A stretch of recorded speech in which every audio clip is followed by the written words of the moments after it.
तो हेलो दोस्तों, कैसे हैं आप सब। आप सबका स्वागत है हमारे मोटिवेशनल 9 चैनल पर। तो दोस्तों, आज मैं आपको 2 कहानियां सुनाने वाला हूं, जिसे सुनने के बाद आपकी ज़िंदगी बदल जाएगी। तो चलिए शुरू करते हैं पहली कहानी को। एक बार स्वामी जी अपने आश्रम में एक छोटे पालतू कुत्ते के साथ टहल रहे थे। तभी अचानक एक युवक उनके आश्रम में आया और उनके पैरों में झुक गया और कहने लगा, स्वामी जी, मैं अपनी ज़िंदगी से बड़ा परेशान हूँ। मैं प्रतिदिन पुरुषार्थ करता हूँ, लेकिन आज तक मैं सफलता प्राप्त नहीं कर पाया। पता नहीं ईश्वर ने मेरे भाग्य में क्या लिखा है, जो इतना पढ़ा लिखा होने के बावजूद भी मैं नाकामयाब हूँ। युवक की परेशानी को विवेकानंद जी तुरंत समझ गए। उन्होंने युवक से कहा, भाई, थोड़ा मेरे इस कुत्ते को कहीं दूर तक सैर करा दो, उसके बाद मैं तुम्हारे प्रश्नों का उत्तर दूंगा। उनकी इस बात पर युवक को थोड़ा अजीब लगा, लेकिन दोबारा उसने कोई प्रश्न नहीं किया और कुत्ते को दौड़ाते हुए आगे निकल पड़ा।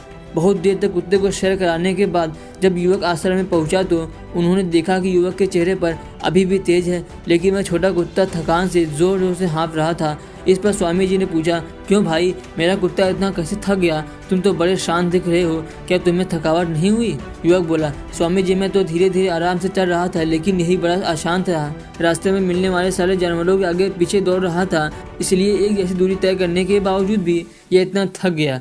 तब विवेकानंद जी ने कहा, भाई, तुम्हारे प्रश्नों का उत्तर भी तो यही है। तुम्हारा लक्ष्य तुम्हारे अगल बगल है, वो तुमसे कहीं दूर थोड़ी है, परंतु तुम अपने लक्ष्य का पीछा छोड़ करके अन्य लोगों के पीछे दौड़ते रहते हो और इस तरह तुम जिस चीज को पाना चाहते हो उससे दूर चले जाते हो।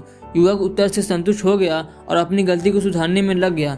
दोस्तों, क्या आपको नहीं लगता आज हम भी इसी कहानी के कुत्ते के समान दूसरों को फॉलो करने में लगे हुए हैं? अगर आपका मित्र डॉक्टर है तो आप भी वही बनना चाहते हैं, भले ही उसमें आपकी कोई रुचि हो या ना हो। ऐसा करके हम अपनी प्रतिभा को खो बैठते हैं और जिंदगी भर संघर्ष करते रहते हैं। इसलिए दोस्तों, दूसरों को फॉलो ना करें, अपना लक्ष्य खुद बनाएं और उसके पीछे पूरे लगन से लग जाएं। तो चलिए दोस्तों, दूसरी कहानी को शुरू करते हैं। एक बार एक गाँव में एक साधु रहता था जो भगवान पर बहुत विश्वास रखता था। एक बार वह साधु पेड़ के नीचे बैठा था और भगवान को याद कर रहा था, तो अचानक वहां बाढ़ आ गई। चारों तरफ पानी ही पानी। सब लोग अपने आप को बचाने के लिए ऊपर पहाड़ की तरफ भागने लगे। उसमें से एक आदमी ने देखा कि इस हालत में भी साधु जी भगवान की तपस्या कर रहे हैं। उसने सोचा कि ये अपने आप को बचाने के लिए कहीं जा क्यों नहीं रहे हैं। तो उसने साधु से बोला, अरे आप कहीं जा क्यों नहीं रहे हो? आप भी मेरे साथ ऊपर पहाड़ की तरफ चलो, नहीं तो डूब जाओगे। साधु बोले, अरे हमें क्या होगा, मैं भगवान की इतनी तपस्या करता हूँ, मुझे कुछ नहीं हो सकता, मुझे भगवान अपने आप बचाएगा।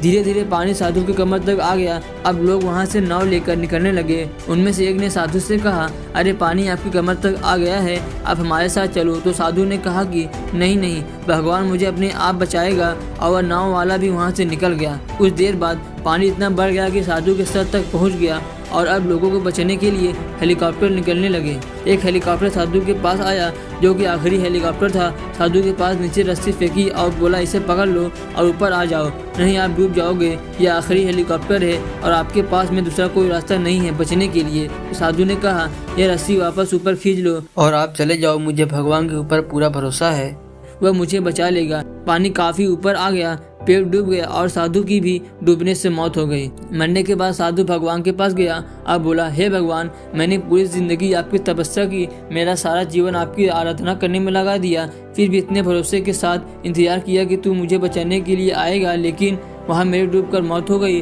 और तुम नहीं आए, ऐसा क्यों? भगवान बोले, मूर्ख इंसान, एक नहीं 3 बार आया था, वो तीनों बार मैं ही तो था।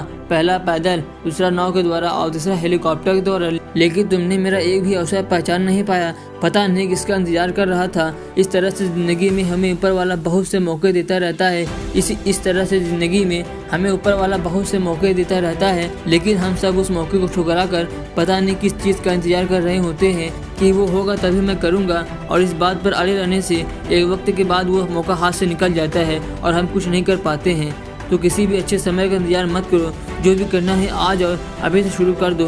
दोस्तों, ये भी कहानी खत्म होती है और आपको इससे क्या सीख मिली हमें कमेंट में ज़रूर करके बताएं। और आपको ऐसी हर वीडियो देखने के लिए हमारे चैनल को सब्सक्राइब करें और वीडियो को लाइक ज़रूर करें और दोस्तों में शेयर ज़रूर करें।